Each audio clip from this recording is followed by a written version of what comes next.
The Senate is set to vote tomorrow on the two-year budget already passed in the House. It will cut the deficit by $23 billion over the next decade.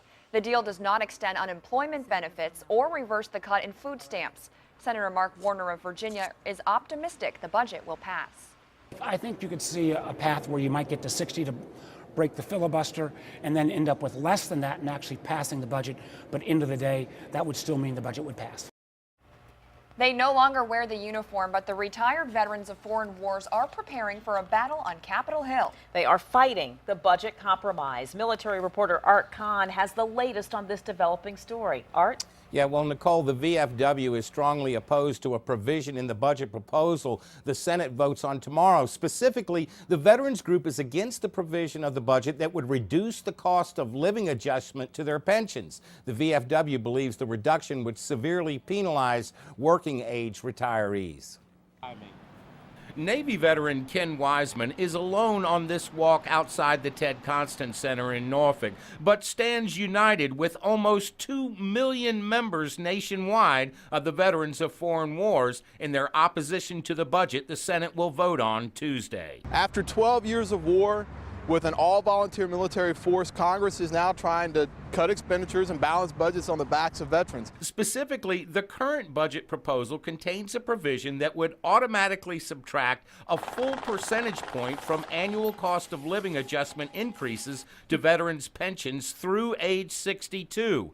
In other words, the current 1.5% adjustment would be only 0.5%.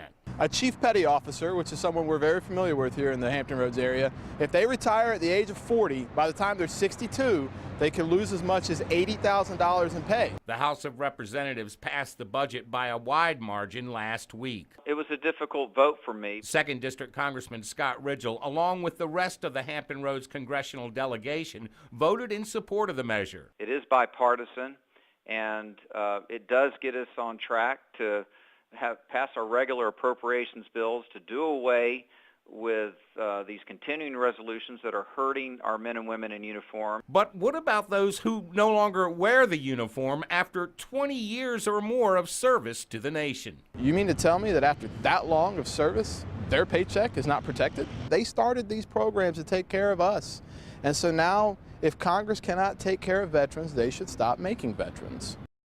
Now, it's worth noting that this proposal originated from the DOD. Virginia's Senators Tim Kaine and Mark Warner will vote on the measure tomorrow. Neither was available for comment today, although late this afternoon, Senator Kaine sent me this statement saying he does not support the reduction. In the statement, he says, quote, "The Senate budget we worked hard to pass in March did not contain this provision, and it was only added to find compromise with the House." Now, Senator Warner's office did not respond to our request for comment on this important issue for veterans. Reporting live from the newsroom, Art Kohn, 10 on your side.